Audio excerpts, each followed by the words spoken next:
Hello everyone and welcome to this week's edition of A Slice of History with the Butterfly Princess. This week I'm reading you another article from the February 2025 edition of the BBC History magazine. This article is entitled The 1225 Magna Carta, and it's been written by a gentleman called David Carpenter, who is a professor of history, who is a professor of medieval history at King's College London. So I'm going to read the article now. So February 2025 marks the 800th anniversary of Magna Carta. But wait, surely we already commissioned the milestone, commemorating the milestone in 2015. Certainly.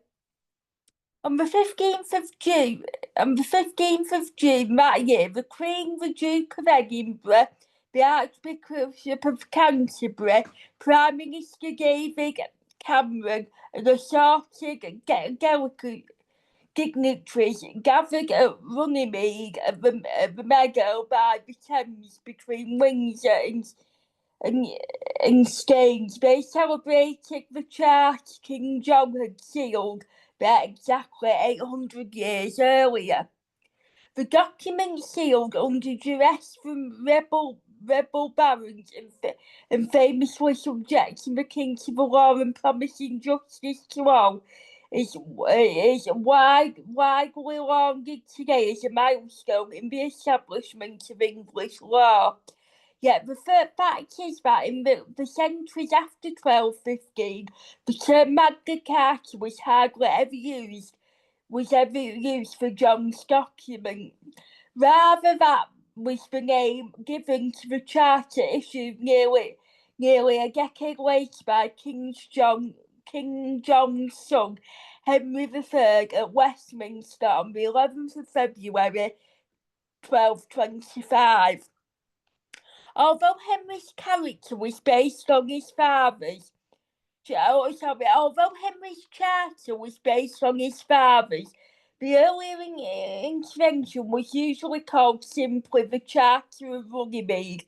So why in 1297 and 1300 Edward's son Edward I confirmed Magna Carta?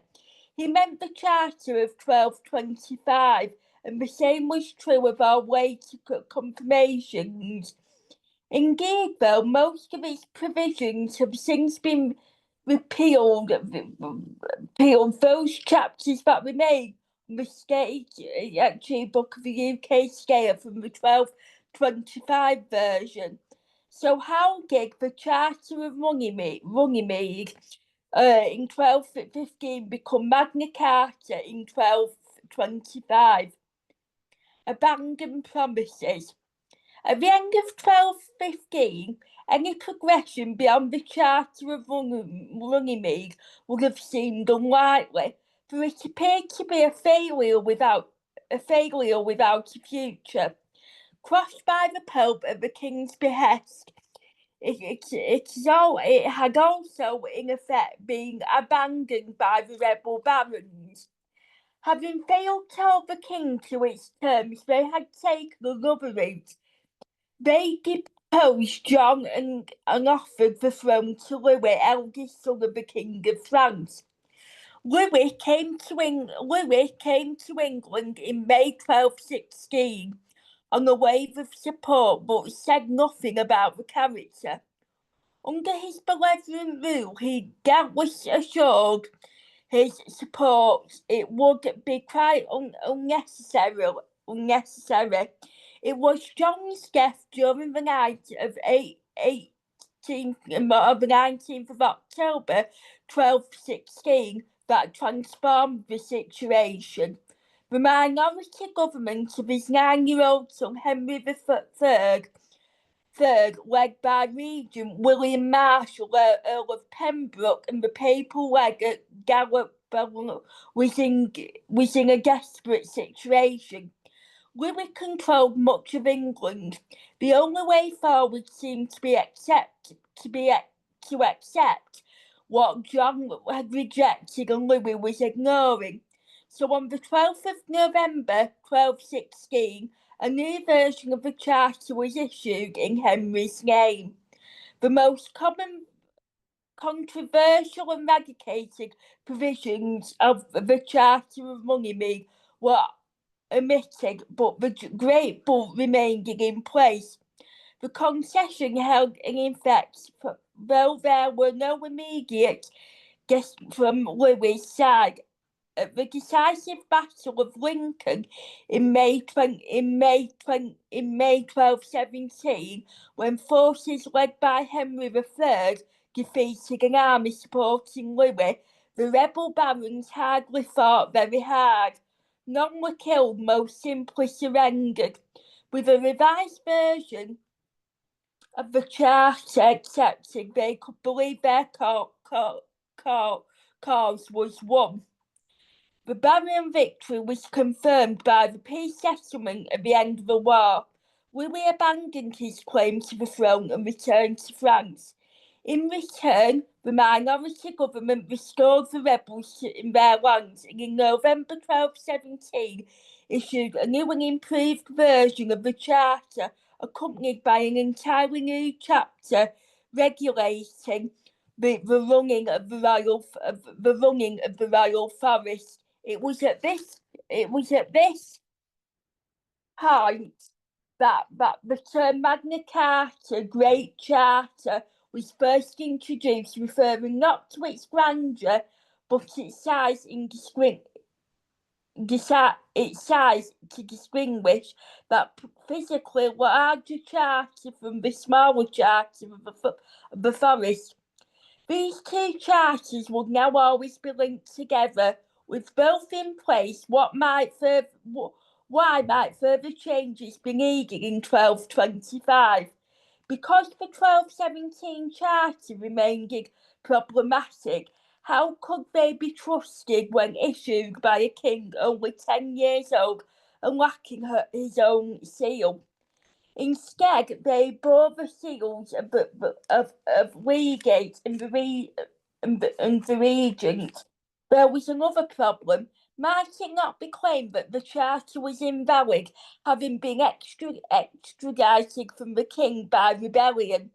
At a council meeting in 1223, that point was made by one of John's most rebellious old ministers, William Brewer. 2 years later, the chance arose to put these problems right, thanks to a crisis overseas in 1224. Louis, now King of France, overran the country for far to the south. Gascony seemed likely to fall as well. A gigantic effort would be needed to save the English king's one remaining constitutional possession, and for that he needed money. With no reserves of treasure, the government knew that those vital funds could come only from a tax levied on the whole kingdom. They knew too that such a tax would never be collected unless sanctioned by a great council, the kind of assembly soon to be called Parliament. How to secure such consent? The answer was for the king to concede in return for the tax new version of Magna Carta of the Charter of the Forest. Versions that put right the deficiencies of their predecessors. Once again, the extinguishers of continental empire played a central part in the history of Magna Carta. The loss of Normandy and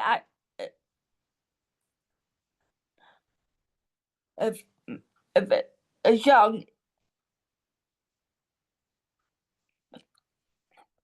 of the loss of Normandy and Anjou in in 1204, and the heavy taxation designed to fund their recovery had been a turning point on the road to the Charter of 1215.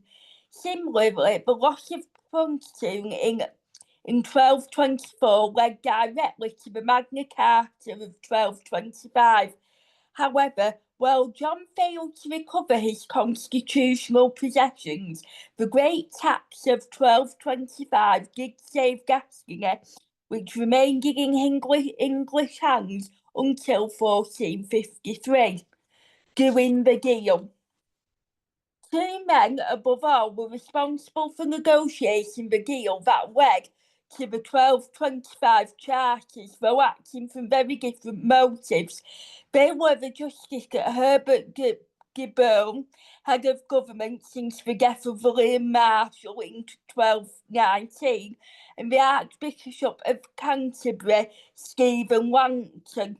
For centuries, problematic given the charters were simply a practical necessity. For Langton, one of the great biblical scholars of the age, they responded to deeply held ideas about the need for rulers to be limited by law.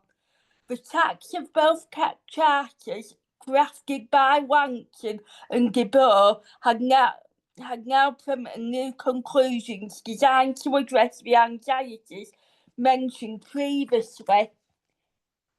1 minute.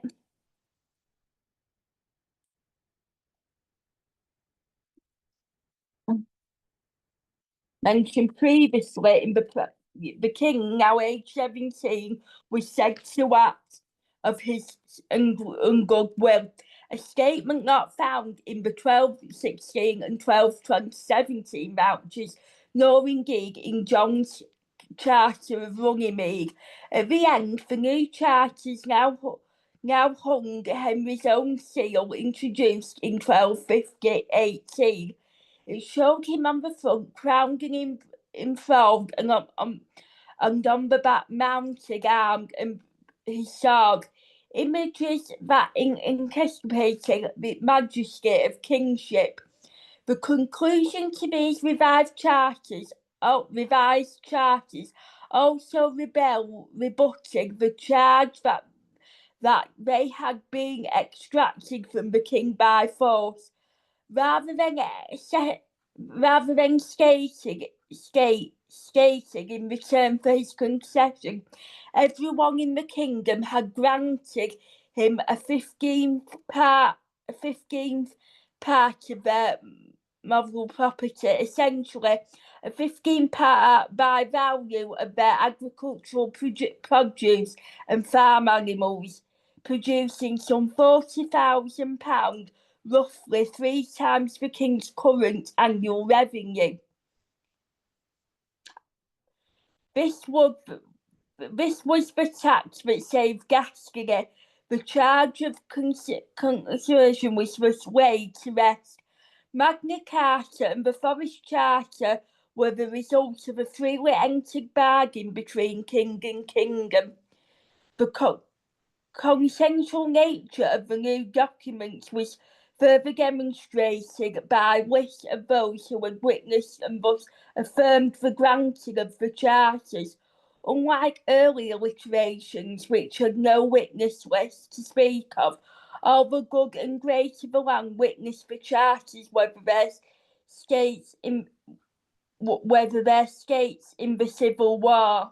The witness list was headed by Archbishop Langton, the second bishop in 20 abbots. Then came Herbert Gabourne, followed by 9 earls and 23 magnates, sensing the significance and novelty of the certification. The copy of the charters made soon afterwards at Cerne Abbey in Dorset set out the witness list in beautifully elaborate fashion and inscribed the place and date of issue in great capital letters. Inclusivity statement. Langton responded to ideas about how just rule should benefit the whole community, It did something to make Magna Carta more inclusive. The concession in the charters of 1216 and 1217, like those in 1215, had been made only to people who were free, thus excluding the unfree peasantry who made up the largest part of the population in 1225. This changed the statement that the concession had been made to the free remained, but it was qualified indeed, contradicted by the new preamble in which these concessions were granted to everyone in the kingdom. Likewise, in the conclusion, everyone was said to have agreed the tax in return for which the charters were granted. Langton moved decisively to bring in the church full square behind the new charters. In 1215, he had felt unable to excommunicate those who controverted John's charter, in part because it was clearly the product of rebellion. When the charter of 1216 and 1217 were issued, Langton was out of England now with the new versions clearly committed. He and his fellow bishops sentenced to excommunication all who breached them. This set a precedent, and further sentences of excommunication were in 1237 and 1253. The latter with great publicity and with circulation of the text. Churchmen could profit as much as laymen from many of Magna Carta's provisions, but in particular they treasured the very first chapter, which guaranteed the freedom of the church. How right Langton had been to add into the charter at Runnymede. Strengthened in these ways, the 1225 text became the final and decisive version of Magna Carta, the Charter of the Forest, but they were not without flaw. Despite acts of supremacy and goodwill, Henry was not yet 21 when issuing the charter, and therefore underage. This defect had to be put right in a proclamation of 1237. More serious was the fact that the charter set out no constitutional means of enforcement. The 1215 documents had given 25 barons the power to enforce its provisions, but the barons were omitted from the subsequent versions with nothing put in their place. Though the sentence of excommunication elevated the status and the text of the 1225 charter, their practical effect is unclear. Not surprisingly, there were constant complaints that the charters were being broken. The complaints had an element of truth, but some key chapters of Magna Carta were obeyed. The inheritance tax demanded from earls and barons which sometimes ran into hundreds and thousands of pounds before 1215, was set at just £100. For the most part, widows of barons and knights were not forced into remarriage. Justice was no longer openly sold. The Forest Charter saw substitutional areas removed from the Royal Forest. In general, the rule of Henry III was far less abrasive than his father's. The text of the charters also became widely known and thus sank deep roots into English society. Copies were made by religious houses, magnates, ministers, knights, freemen, and lawyers. Of the various versions, that of 1225 was easily the most copied. When the 1217 charter featured, it was often amended in the light of the 1225 charges, thus included from the plausible the king acting of his and goodwill, and from the conclusions him making concessions in return for tax. Those examining the text and marginal astonishments bear witness to intensive study could see that Magna Carta was more than just a burial document. Chapters such as those regulating the levying of fines and the running of local government benefited wide sections of society. The Great Charter would never have survived had it not been for the case. What's in the name? By the end of the 13th century, Magna Carta was firmly established at the heart of the English polity and was well set for its long later history. Yet on that point, one question remains: how and what did the Charter of Runnymede, how and when did the Charter of Runnymede take centre stage and become universally known as Magna Carta? In the early 17th century, when the lawyers Seddon and Cork saw Magna Carta as a bulwark against Stuart tyranny, it was still the Charter of 1225, to which they appealed. They had mentioned John at all. Shakespeare himself in his King John made no reference to the Charter. The change came in the next century thanks to lawyer William Blackstone. His sentimental work, The Great Charter, published in 1759, printed for the first time an authentic text of the 1225 Charter under the heading Magna Carta Regis Joannis. His introduction to referred continuously to the Great Charter of King John. Blackstone, it seems, was unaware that the word Magna had originally referred simply to the physical size of the 1217 and 1225 charters. Compared with the Charter of the Forest, he understood it to mean great in terms of status and thus thought it was much more applicable to the Charter of 1225. The parent, as he showed of Henry VIII's late Magna Carta, Blackstone also printed authentic texts of the 1216, 17 and 1225 charters.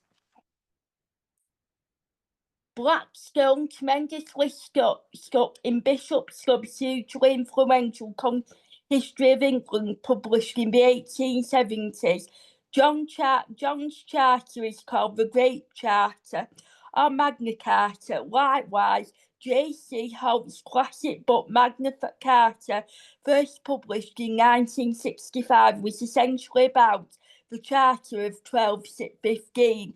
In many respects, this seems absolutely right. Without John's Charter, as Blackstone showed, the Hermetic versions would never have existed. And yet the Charter of 1225 consensual in a way its predecessors were not placed. Magna Carta on new and firmer foundations.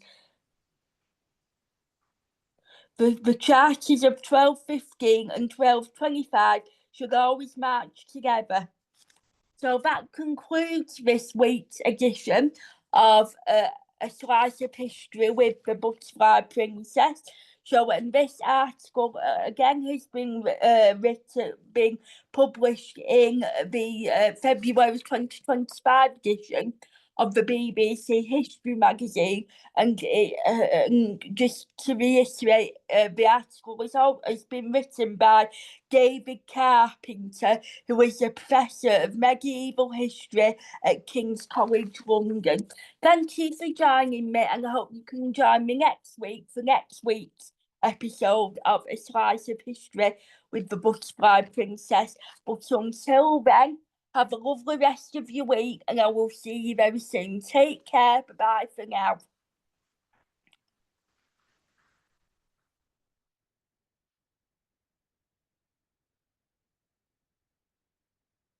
Mm-hmm.